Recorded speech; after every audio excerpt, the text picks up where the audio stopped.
connais le point commun entre la loi de l'attraction universelle, la dynamite, le carambar, le coca et le Nutella, le post-it, le velcro, l'aspirine, le LSD ou le Viagra?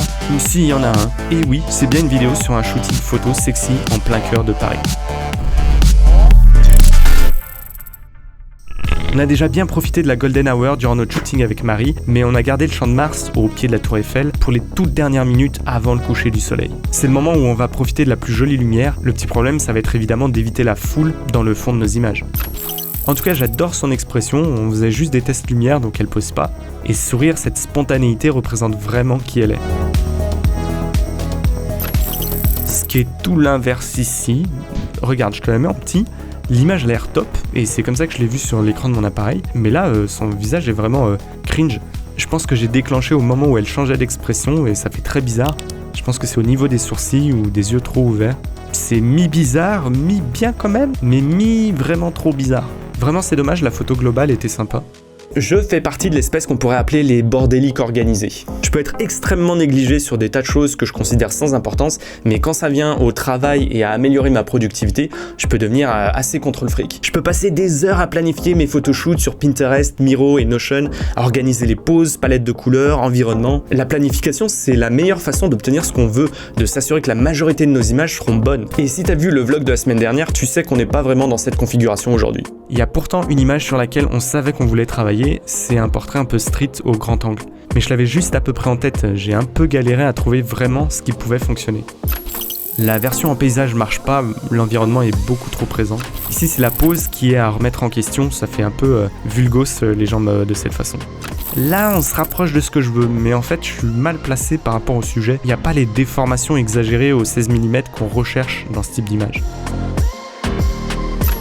Bon, je t'épargne les autres tentatives, mais voilà ce que je voulais obtenir. La déformation est suffisamment immersive pour rentrer immédiatement dans l'image, son expression est parfaite, la pose aussi. C'est assez dur d'être mis en valeur accroupi, mais là la position du bras et de la main au millimètre près rattrape ça. Il y avait si peu de monde derrière, par miracle, que j'ai quasiment rien eu à faire pour enlever les personnes du fond. Et il pourrait y avoir plus de matière ici pour faire respirer l'image, mais j'aime la façon dont le pied clôture le dernier point de lecture. À la rigueur, peut-être que la Tour Eiffel aurait gagné à être légèrement décalée sur le côté, mais à part ça, on avait un sans faute. L'improvisation, ça mène à énormément de pertes de temps, d'erreurs et de déchets, oui, indubitablement. Mais du côté de la balance bénéfice, ça peut aussi mener à un concept qui me fascine, autant en photo que dans la vie en général, qui est celui de la sérendipité.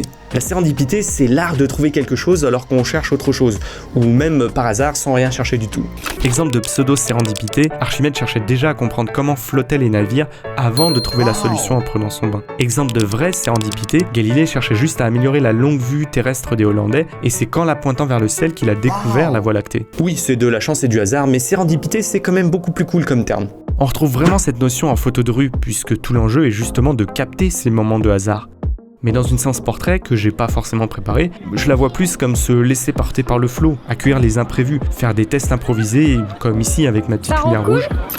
Je savais pas trop à quoi m'attendre, mais ça installe une ambiance, d'autant plus associée avec la pose du modèle mystérieuse. Par contre, niveau stylisme, on est à l'ouest, le manteau sur la veste en jean, on repassera. Ok, on va bouger un petit peu. La tour étant maintenant toute illuminée, on va retourner à notre précédent spot qui était un peu plus calme. Un portrait sympa, la pose est cool, on a un joli bokeh, blablabla. Même la contre-plongée la met en valeur, c'est bien, je dis pas le contraire. Je lui préfère quand même beaucoup celle-là, au niveau de la composition en diagonale, du regard caméra, plus investi avec le lecteur de l'image. La lingerie et la courbe du corps sont mieux mises en avant. Même le fait de voir la rue dans le fond raconte un peu plus que simplement la tour. Ok, alors je t'explique. Je voulais tenter de faire quelques doubles expositions. Problème, mon Sony ne fait pas la double expo. Avant, t'avais une app qu'il fallait installer en plus, parce que oui, pourquoi mettre directement une fonction aussi simple dans un appareil à plus de 2000 balles Mais ça existe plus, c'est plus possible. Et là, le gars du marketing au fond, il va me dire « Oui, mais c'est tout bête, ça tu peux le faire en 2 secondes dans Photoshop en post-production. » Oui, connard, tu permets que je t'appelle connard? Parce que moi, ce que je veux, c'est contrôler le cadrage de la surimpression, c'est un peu ça l'intérêt en fait. Bon, je suis en train de rager, on va arrêter. La double expo, on en parlera un autre jour dans un autre vlog. Abonne-toi, mets la cloche. Non, je rage pas.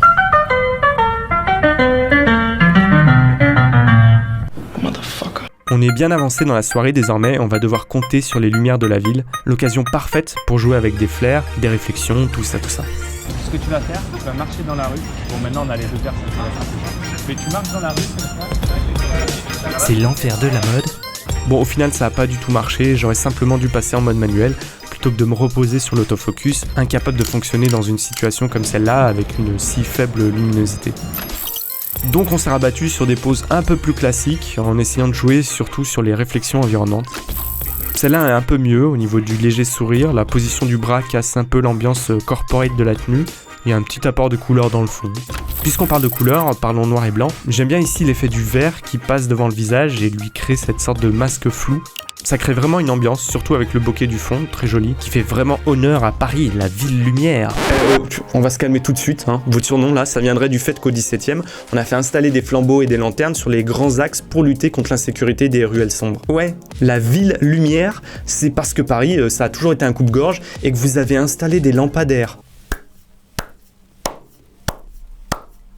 Alors que Lyon, c'est la ville lumière. Le binôme, ça veut dire colline de lumière. À la Renaissance, Lyon est la capitale financière de l'Europe, où elle va vivre son propre siècle des Lumières. Le cinématographe est né ici avec les frères Lumière. La fête des Lumières, elle se déroule à Lyon depuis le 9e siècle et elle attire aujourd'hui tous les ans plus de 4 millions de visiteurs du monde entier. Voilà, Paris en PLS, Team Lyon Forever. J'ai essayé de raconter un peu plus ici que les portraits trop simples qu'on avait vus juste avant, en intégrant plus de vie dans le fond grâce au restaurant. Je voulais que Marie puisse se détacher des couleurs chaudes en l'éclairant en bleu, mais au final, je suis pas trop fan du résultat sur la peau. J'aime mieux ici. Alors oui, on est parti full mode sur les flares sur l'objectif, mais moi c'est surtout l'intensité de l'expression qui me vend cette image. Même dans les shoots où j'adore passer des heures à réfléchir et planifier toute la séance, je me prévois toujours un petit quart d'heure sérendipité et un créneau où je suis totalement libre de toute attente de résultat et où je peux juste explorer et m'amuser. Et même si c'est des photos que tu vas jamais exploiter, t'es pas à l'abri un jour de découvrir quelque chose qui changera ton style à jamais. Regarde le photoshoot d'aujourd'hui, on a improvisé, mais notre thème général c'était sexy, faire un peu de lingerie en extérieur pour profiter de Paris. Mes images préférées ont rien à voir avec ça. C'est l'atmosphère vieux film noir qui me fait adorer cette image. Oui, c'est le moment où je place c'est très cinématique. Mais c'est surtout tous les moments vrais en dehors des pauses de magazine, les moments de rire et d'échange qu'on a eu tous ensemble, qui donnent pour moi les meilleures images de ce photoshoot. Voilà la photo que je retiendrai de cette soirée, celle que je préfère. Et pas parce qu'on y voit la Tour Eiffel, mais pour le sourire et l'énergie qui montrent vraiment la personne qu'est Marie. Voilà, oublie pas que t'as la première partie de ce vlog ici si tu l'as pas encore vu. Nous on se retrouve semaine pro et d'ici là, va shooter, même si t'as rien planifié. Allez, see you mate, keep on creating.